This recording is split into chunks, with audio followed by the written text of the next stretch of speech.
na podnet doktora Poláčika, ktorý nejak získal nejaké drobné údaje o tom, že sa nachádza v miestnom, teda myslím v mladom poraste Borca, kde sa nachádza nejaký otvor, tak sa vlastne v roku 73 na jeseň, bol to dobrý rok, pretože bol veľmi suchý. Čiže vtedy sa vlastne zrobila prieskumná akcia a rojnicou sa vlastne lokalizovala teda otvor do jaskyne Javorinka, ktorý to 21.10. vlastne v rámci rojnice Jožo Miko naďabil na tento otvor a tým vlastne bola jaskyňa Javorinka lokalizovaná.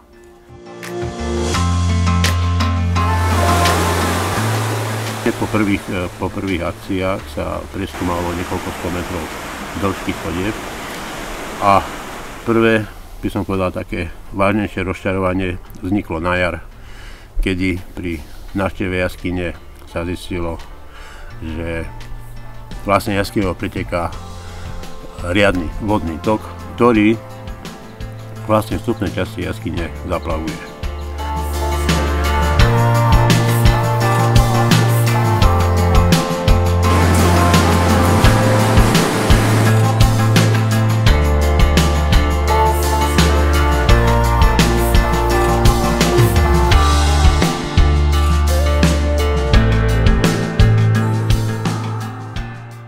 Prvé roky boli, by som povedal, tie objaviteľské, kedy sa vlastne objavovalo prízemie, prvé poschodie, v podstate druhé poschodie, teda prvý, druhý vodopád.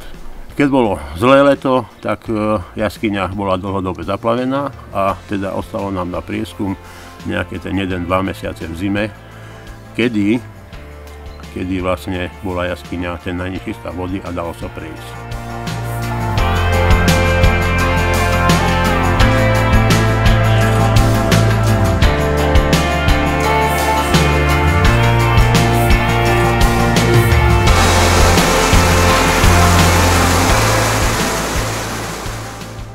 V lete zase pri tých, by som povedal, letných náporov alebo jarných náporov tá voda prechádzala až do prietoku vyše 1 kubíka za sekundu, čo bolo ako enormne veľké prietoky.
Nemôžem zabudnúť také, že pri prvých akciách, keď sme treba zišli, tak vlastne bola vodná prekážka, kde sa nejak nedalo prejsť a niektorí členovia stihli sa aj tam vykúpať.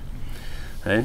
A čiže, ale to všetko sa dalo potom, nakoniec sa tam robili premostenia, robili sa na člne sa prechádzalo, potom sa robili rôzne, celú jaskyňu v podstate nebezpečné miesta sme vlastne vybavili oceľovými rebríkmi stabilnými, kde vlastne sa ten pohyb tou jaskyňou vlastne sa sprechodnil a bolo to vlastne, by som povedal, také, kde vlastne skupina nestracala čas nejakým brodením, nejakým, by som povedal, nejakými enormnými záťažou a prišla nakoniec jaskyňa, už nemala dosť síl a chuť a energie, aby ešte robila nejaký ďalší prieskum, tak vlastne týmito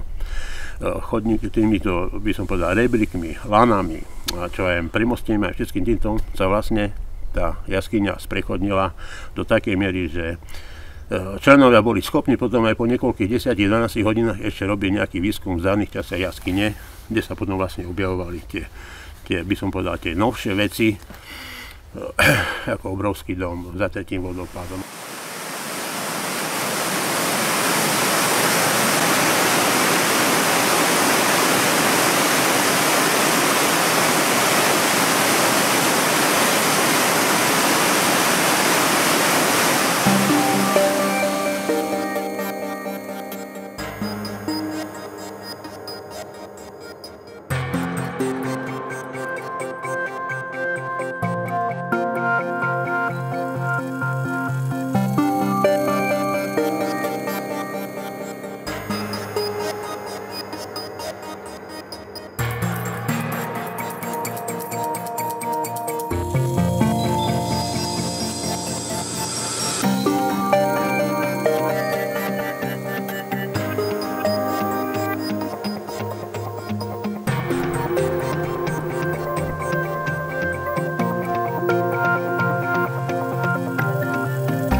Už v 81.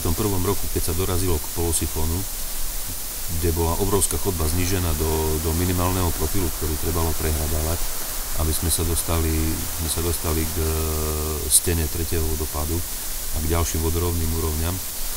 Pred polosifónom bola mohutná vysoká chodba, ktorá nemohla vzniknúť tým, že ten potok pretekal iba polosifónom. Bolo jasné, že musia existovať vyššie poschodia. Na tých poschodiach sa začalo robiť už s nebohým Pálom Mitterom v 81. roku, keď Jožo Lešťák s Pálom Staníkom preliezli túto stenu, našli ďalšie pokračovanie, z nepochopiteľných príčin stiahli lano z tejto 30-metrovej steny. No dobre, zase to skončilo, takto robilo sa na niečom inom. V 83. 3.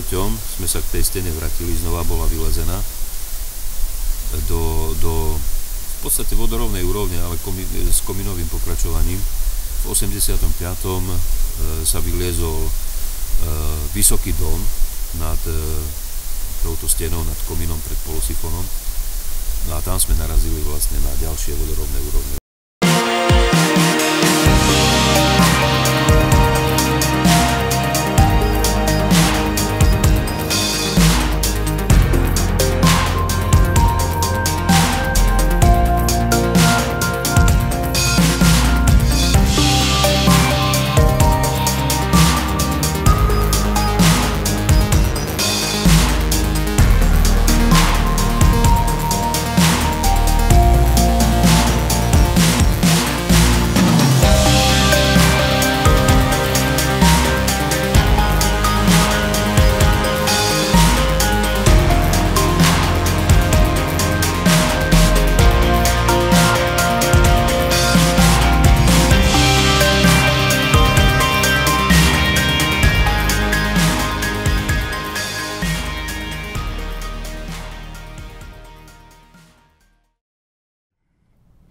Vzhľadom na krátkosť času pobytu v jaskyni sme chceli maximálne využiť vlastne ten čas, tak sa vlastne začali robiť expedičné akcie, kde vlastne sme vybudovali vnútorné tábory, kde bolo miesto na spanie, kde boli vlastne nahrané veci, jedlo a tak ďalej.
Pri jednej mapovacej akcii, kde sme mali zamerať priestory Sintrovej chodby do Igorovho domu, sa černeli dve diery, netopieria chodba a takto, ale to boli vtedy takéto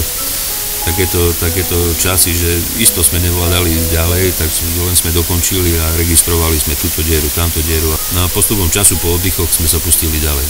Prelomom alebo keď sme sa dostali už na tie vyššie priečky, lebo dovtedy Javorinka stále mala od ponorov k vyvieračkám mala iba 165 metrov. To je taká normálna výška na slovenskú jaskyňu.